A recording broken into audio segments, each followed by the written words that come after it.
Today, I will consider the legacy of 19th century history painting as it surfaces in contemporary cultural engagements with absorptive digital technologies.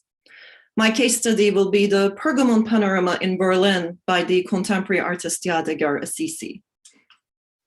Situated across the street from the Pergamon Museum in Berlin, spanning 3 stories and circling a central viewing platform, the 360-degree monumental panorama is housed in a building constructed under the auspices of the Berlin State Museums in a bid to make the past accessible and relevant to present-day museum visitors.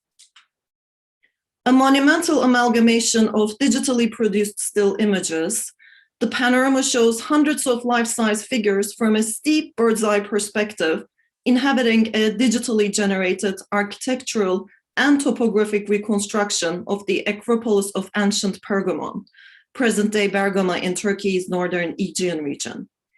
Formerly a Hellenistic kingdom, Pergamon had become an important Roman metropolis in Asia Minor. Assisi's panorama offers a phenomenological experience of absorption into a specific day in the year 129 CE. While Assisi's project is enabled by contemporary digital technologies, my paper shall argue that the pictorial and compositional devices that it uses in order to absorb the viewer into an embodied encounter with its historical fiction hark back to an earlier moment in 19th century history painting.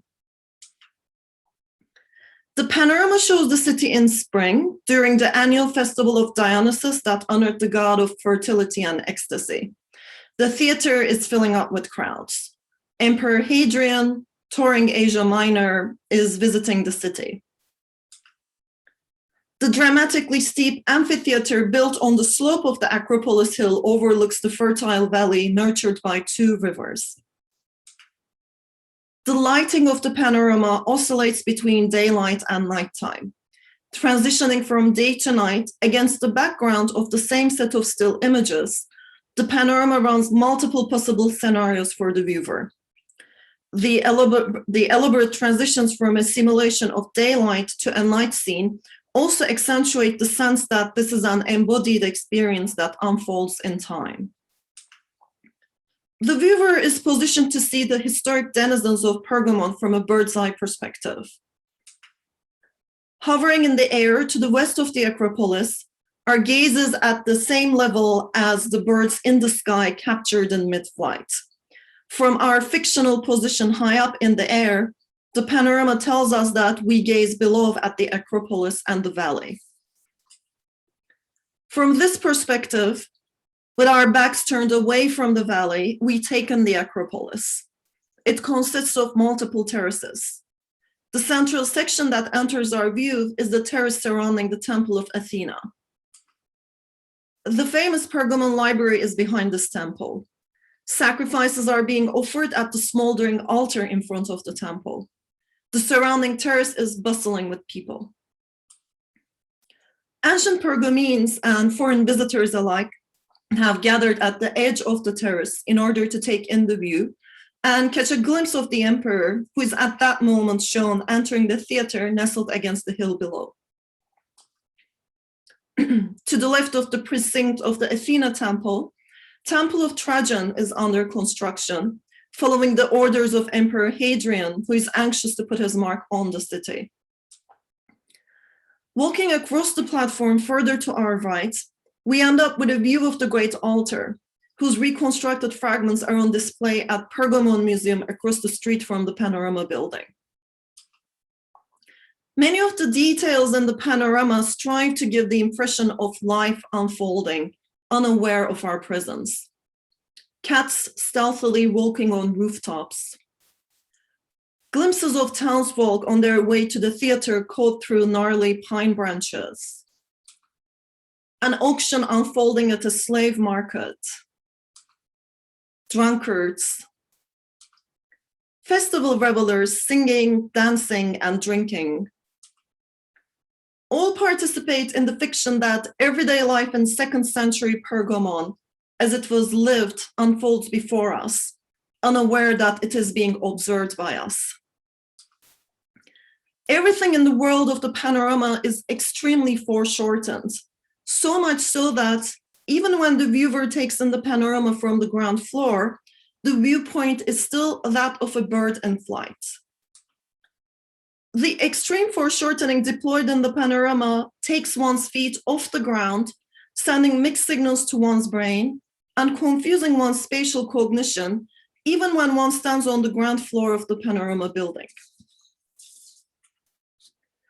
The impact of this eccentric perspective device is to increase the sense of the contemporary viewer's remove from this otherwise intimate presentation of the quotidian life as it unfolded in ancient Pergamon. Visually, one of the most compelling sections of the panorama is the depiction of the Great Altar, the structure that was excavated by the German engineer and self-made archaeologist Karl Humann in the 1870s. The symbolic significance of the Pergamon Museum in its inception in the 19th century against the background of the rise of the German Empire following the unification has been amply demonstrated by scholars. In the Kaiserreich's bid to join the international imperial expansion relatively belatedly, starting in the 1870s, archaeological excavations became one way of promoting Germany's imperial ambitions abroad. In Yadegar Asisi's panorama, the people arrive at the Great Altar from behind the structure and walk along the northern and southern walls of the structure in order to reach the terrace where multiple slaughters are simultaneously taking place. The blood-washed floor of the terrace is strewn with carcasses. 2 sheep, already killed, are about to be butchered by 2 figures leaning on them with blood-stained cleavers.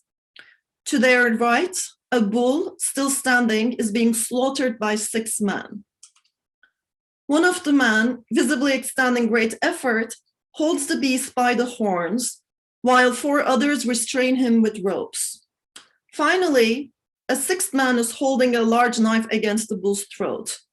The blood-stained blade of the knife, as well as the half-closed eyes of the animal, signal that the knife has been in and out several times prior to our arrival at the scene, and that a few more strikes like that will succeed in bringing the animal to the ground. Clusters of people surround this group. Some look on with curiosity, some with pity. A boy holds on to the still alive chicken in his arms with an embrace as he averts his gaze from the view. Goats, their horns embellished with flowers, are calmly waiting, some being petted. Some visitors, while waiting for the turn of their sacrificial animals with the butchers, are absorbed, taking in the frieze decorating the southwestern wall of the building, pointing at it with their fingers. While some others, fatigued, disengaged, are waiting for their turn to offer their sacrificial offerings to the priests tending to the fire in the altar. Looking up the stairs that lead to the sacrificial fire on the altar, we see trays of meat cuts being passed back and forth. Freshly butchered raw meat are handed over to the priests, while cooked meat is returned to the public.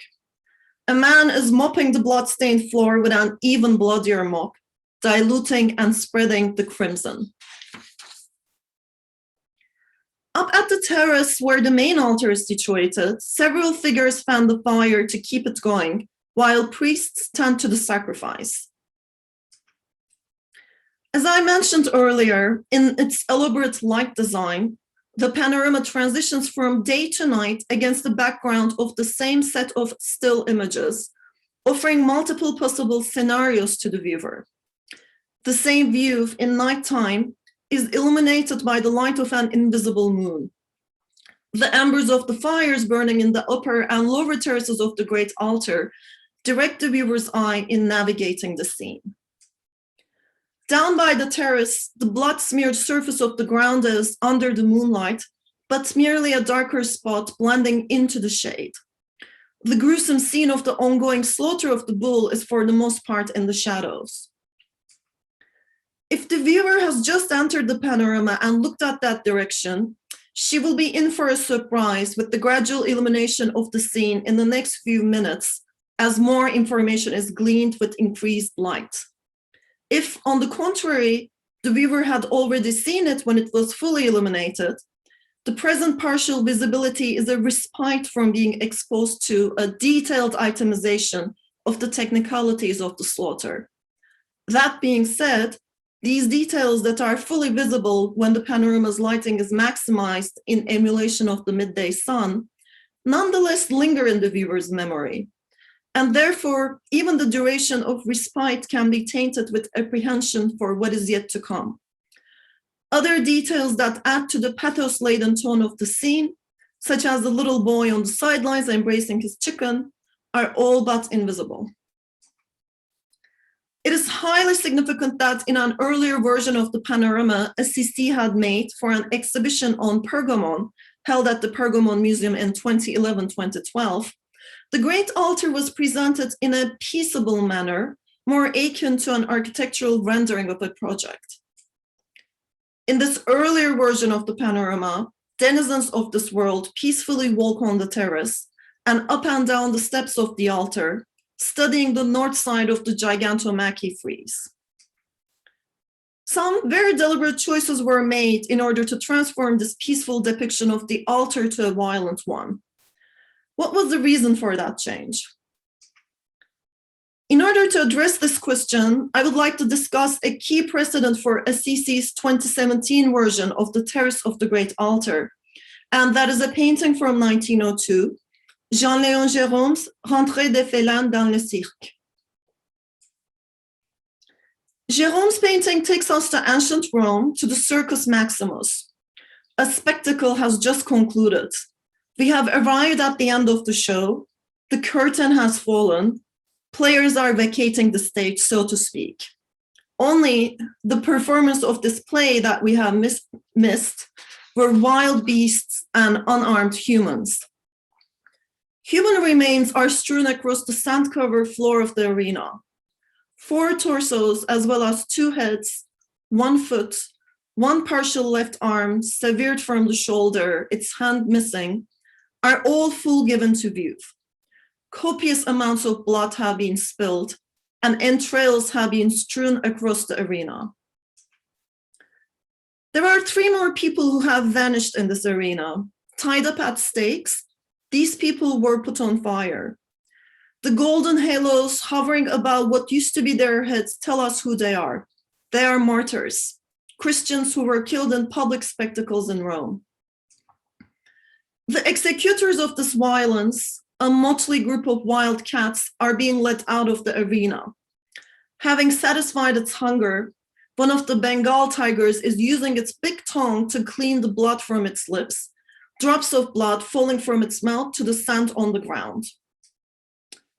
In the background, on either side of the gate through which the beasts enter the building, more keepers are standing, whips raised, mouths open, shouting in unison, perhaps chanting in praise of the emperor who has long vacated the premises. The empty throne in the upper left a reminder of the presence of this most august of spectators who watched the scene. We as viewers are given to see this view from a bird's eye perspective. Looking at the curving architecture of the building, an explanation for our peculiar viewpoint, high and partial, presents itself. We are not disembodied beings hovering above the arena, but seated spectators leaning over the balustrade to take in the scene below us. Our viewpoint is rather limited, as if we have focused our attention on the procession of beasts leaving the arena, not unlike some of the spectators across from us. Just as we take our time visually absorbing the painstakingly itemized residues of destruction, some spectators across from us are likewise not in a rush to leave as they lean down and look on curiously with glee as the show wraps up. What is the difference between them and us? Not much, the painting may be taken to suggest.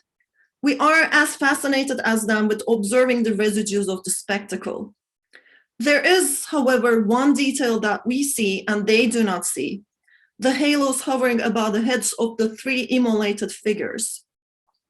The painting makes us become aware that we have arrived at the spectacle belatedly and missed the unfolding of this event that took place sometime in the past. In that, we have a radical difference from the Roman spectators across from us. They, existing in the same historical time as the actors on the arena, witnessed the events. While we cannot go back in time to see what they have witnessed, we are tempted into partaking in the excess of enjoying a spectacle of human suffering. However, in our turn, we have an advantage over them. In our historical distance, in hindsight, we know that the victims violently brutalized on the arena were righteous, and their death was for a reason. While we will never have full access to the synchronic time of the historical event, we have the retrospective advantage of having access to a diachronic view of the flow of history. The historical period shown in Jérôme's gory spectacle is that of an empire in decline, an empire that has long been consummating its magnificence and descending into barbarism. The structural placement of the viewer within the canvas, the invitation to partake in the visual pleasures of the spectacle, creates an unstable position of oscillation. Oscillation between clearly seeing the descent to barbarism in our historical remove on the one hand, and on the other hand, falling into the temptation of visual pleasure via an extended engagement with the clues of the bygone massacre that took place prior to our arrival. This is an antiquity that has lost its classical pedigree. In this oscillation between holding on to our distinct position of the historically removed bystander on the one hand, and the gleeful spectator who takes in these headless bodies and disembodied limbs on the other hand, we are also made aware of our potential to lose our own classical pedigree and become one with the decadent public of the empire. Where does this lead us with the thematic and compositional overlaps between Jérôme's painting and Asisi's depiction of the bloodshed on the terrace of the great altar of Pergamon? It is significant to note that the museum displays strategies of the great altar and its gigantomachy frieze in Berlin since the inception of the Pergamon Museum in the early 20th century strove to classicize the structure. What is interesting is that despite the gore and violence depicted in the gigantomachy frieze, the great altar was articulated as the Parthenon of Germany in competition with England's Elgin marbles. Contemporary photographer Thomas Struth's Pergamon Museum series highlights this classicization. Struth's museum goers are contemporary inheritors of the great Pergamon altar and the gigantomachy frieze, and their imagination is invited to be activated within the white cube space of the museum gallery.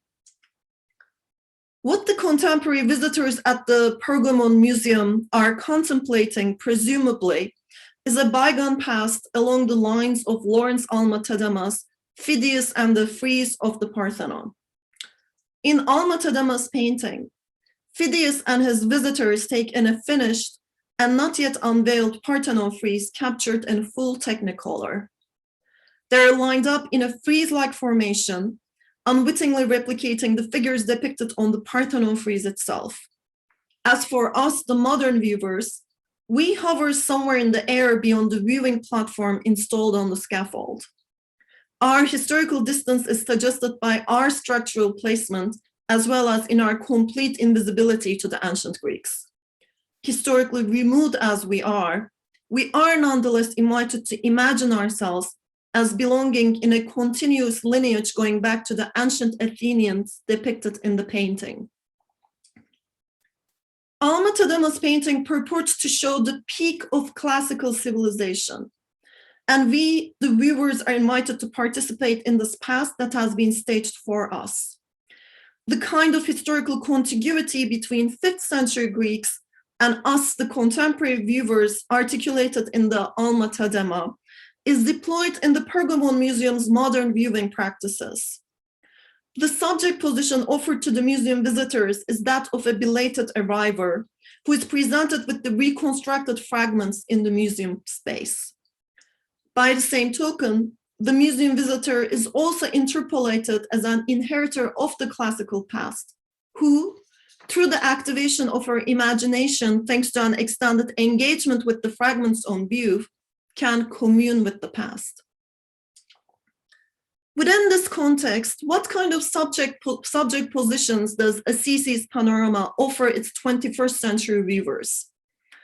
While Asisi's 2011 Panorama followed the classicizing lineage of the Alma-Tadema, the 2017 Panorama, in conversation with Gérôme's vision of the late Roman antiquity, invites its viewers to experience a classical civilization that has reached its apex, one which is at the beginning of its deterioration, which has begun losing its discipline, mired in self-indulgence and excess.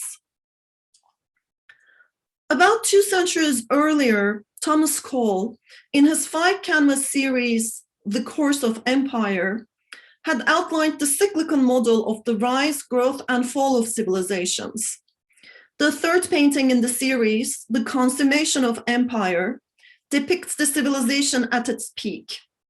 A military commander is parading through the city in a pompous procession, showing off exotic elephants and racially distinct captives alike.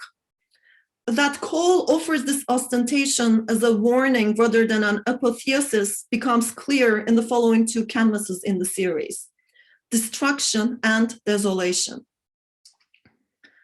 The Roman Pergamon's ambitious building projects on the Acropolis and in the sprawling town in the valley, its visitors from across the world coming to wonder at its monuments, the pomp and ostentation, drunkenness and debauchery, surrounded by dark skies indicative of an approaching storm, all signal that this classical metropolis is reaching its saturation point, and soon the scales will begin to tip towards its decline.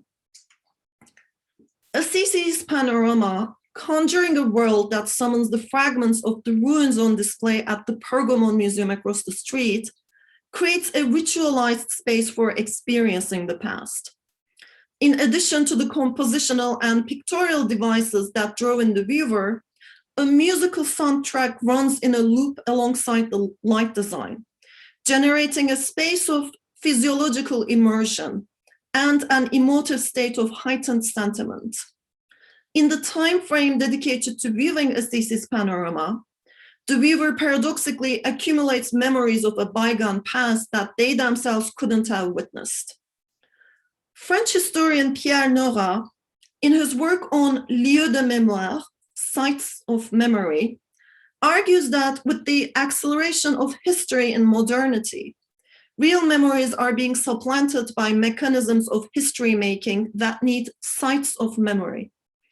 These sites function as anchors that generate memories of an imagined historical past.